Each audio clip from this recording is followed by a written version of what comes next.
YouTube podcast world. What's up, family? Y'all already know the name, man. Pays and Plays podcast here. Going to be giving you, finally, I can say this, going to be giving you week 1 college football bets. I can finally say that. We've been waiting for what, 6, 7 months. If you haven't already, follow me on Instagram, pays and plays underscore podcast. I be posting stories of like a bet. If I place a bet that I don't have on here, I usually put it on my story. And you can just check on everything that I have been doing on there. I have problems with people thinking that I don't actually bet what I'm saying I'm betting, which is weird. So that's why I post my ticket usually, even when when the cash is only when the cash is right. I'm gonna be honest on that. If I lose, I lose. When it comes to football, people will see what I'm talking about. I actually show you my win and loss for the week, week by week.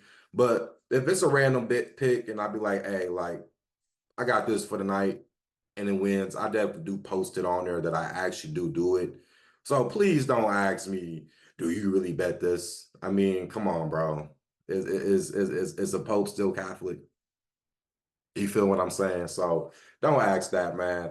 But if you haven't though, you probably saw maybe the YouTube short I did make was saying New Mexico plus 13 and a half. I also posted that on Instagram too, and that's a perfect example of what I'm saying. I actually do this stuff, right? It's not like I'm just talking to talk like some other people. There's people that sit there and say they bet this, and that, and track record don't really show that. Not hating, no, I ain't gonna call nobody out on that. But the one thing I want people to realize about not only just college football, even NFL, but some of these point spreads, you rather be, well, in my opinion, I'd rather be giving points to be laying points to a certain extent, depending on the games. But I'm not going for no typical Ohio State minus 50 against like Akron, right? I'm not really doing that. I'm actually doing more of a closer, more of a realistic thing. We'll talk about that. So let's get right into it though. Thursday, I got Coastal Carolina plus 115 on the money line. They take on Jacksonville State. Now I know both of these teams pretty good last season because I betted with them or bet against. Well, I bet against Jacksonville State. I didn't bet against Coastal Carolina, but I kind of have a feeling on what both teams are. And listen, Vasco for Coastal Carolina will be the starting quarterback. I'm glad it's not Noah Kim from Michigan State. I'm so glad it's not him because yeah, I would have had a fit. So Coastal Carolina, man, they're a team that they have good receivers. They got one guy from the transfer portal from Penn State. They got some receivers, right? I know Pickney was their best receiver last year. He's in the NFL now. But I expect Vasco, who is a semi-dual threat guy, if nobody's open, he's going to take off and run it for. He can get you 5 to 10 yards depending on the situation. The defense for Coastal Carolina is not bad too. Their secondary is more still intact and strong, and that's what I really look for because when you play front seven, your linebacker core does matter too. But I feel like you can kind of just it's more plug and play with the front seven compared to the secondary. The secondary is probably more harder. Honestly, we could argue maybe the hardest position on defense nowadays. But when I look at Jacksonville State, the one issue they still have is quarterback problems, right? It's between Smothers and it's going to be between Zion Turner, who was a Connecticut transfer quarterback. I remember him a couple years ago when he played a little bit. I don't know if they do that, two quarterbacks, some stuff. That's a red flag to begin with because you don't know who your main guy is. Their best running back, I believe, is out for 10 weeks after having toe surgery. That's a big blow. And with Coastal Carolina, listen, man, I've been messing with this team, and this game right here seems like it's them. As much as I used to respect Rich Rod, I'm just gonna say it. This isn't last year where it was their first Division 1 game. This is a whole new year now. So the one thing I can always say about Rich Rod teams, that defense is always going to be suspect. And this is a team coming in with 7 new starters on defense. So it's definitely going to be very suspect, at least for week 1. I'm picking Coastal Carolina on the money line plus 115. Next game, I am taking a favorite. The only favorite for the week I will be taking. I am taking Houston. I got it at minus 3.5. I think now it's 2.5. Some books is 1.5. Listen, I took it at the worst number, but I'm still going to roll with it. They play UNLV. UNLV has a good offense, defense is bad. Houston has a good offense, defense is bad. But the difference is Big 12, Mount West. I'm going to go with Houston. Them being at home, you got Coach Fritz, the guy that came from Tulane. I expect this team to be better. And the one thing about Houston, all right, everyone talks about quarterbacks. Everyone talks about Shador Sanders and Jackson Dart and Carson Beck, Quentin Ewers. To some people, like draft boards, Donovan Smith, the quarterback for Houston, is the fifth best quarterback. So, and it's not shocking because I watched them from last season, even though Dan Horgerson just fucked that team over. We could just be honest about that. Even his Texas Tech days, Donovan Smith was pretty good. So I think this year with Coach Fritz being there, he can definitely elevate his game a lot more better. Another bet that I do like in this game, over 54.5 points. I see points being scored on both sides because this is just a lack of defense on both sides. But I just expect Houston being a Big 12 team that they will be a lot more better than UNLV on this one at least. Next game, lastly, I only got three. No. I don't have three. I got four. I'm tripping. I'm thinking way too ahead right now. That is my biggest problem that I have realized about here.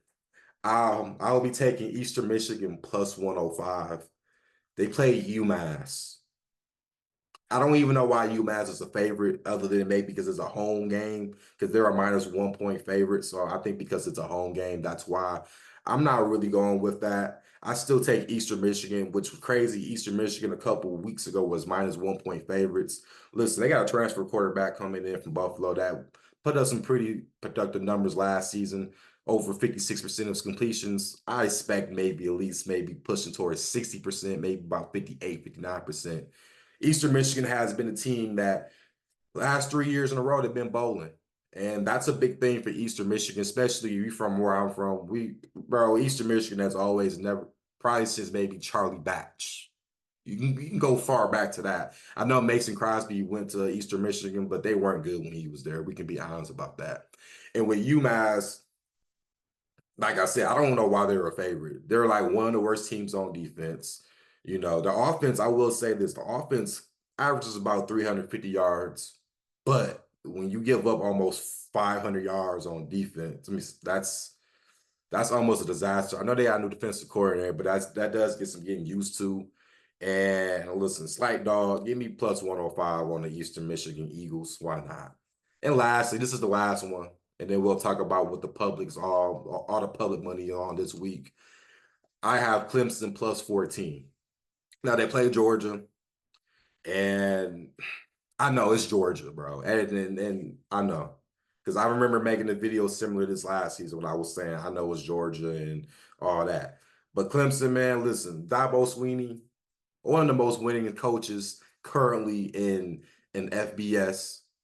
I mean, come on now. You give him 14 points. He likes that underdog type mentality.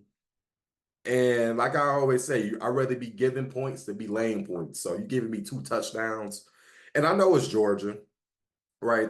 Carson Beck is probably going to be a top 3, top 5 pick. I know all of that stuff. And I know the defense is good, but so is Clemson defense.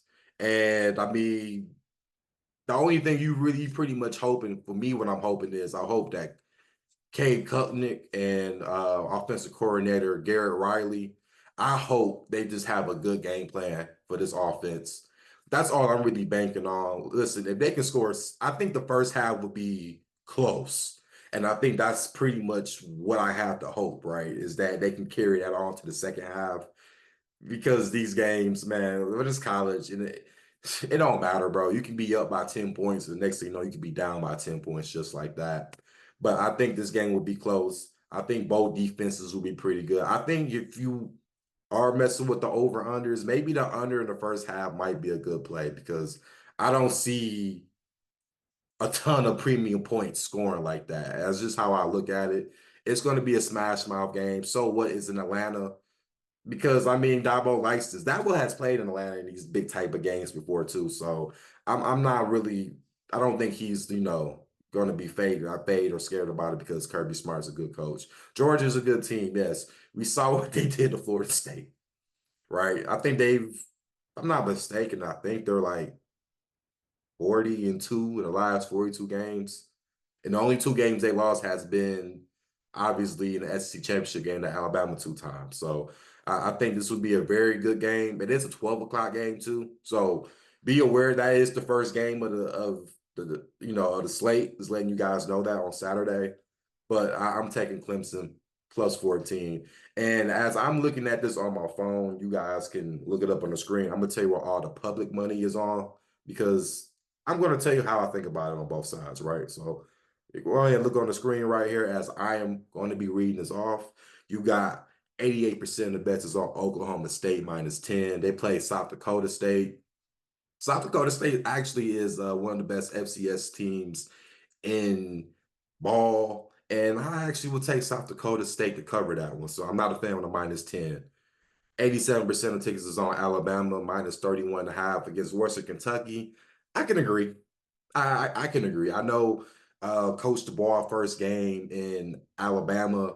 I see Alabama blowing them out. I think the only concern you always have with these big spreads is when their third stringers are playing, do they let Western Kentucky score points? I think that's really the only concern when you look at these big time numbers. 84% of tickets is on LSU minus 4. I agree. I wouldn't play that against USC. I like the over because I know both defenses would they're new defenses, and I don't think you can figure that out in week one just like that, knowing that both offenses can go up and down the field. 82% of tickets is on Georgia, minus 13.5. Obviously, I went with Clemson plus 14, so that tells you that I'm fading the public on that one.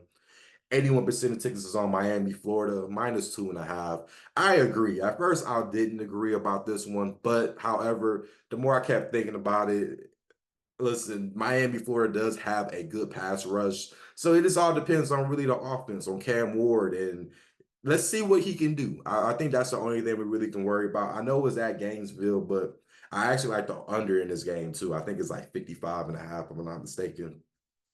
81% of tickets is on Michigan, minus 21 as a 3 touchdown favorite. I disagree.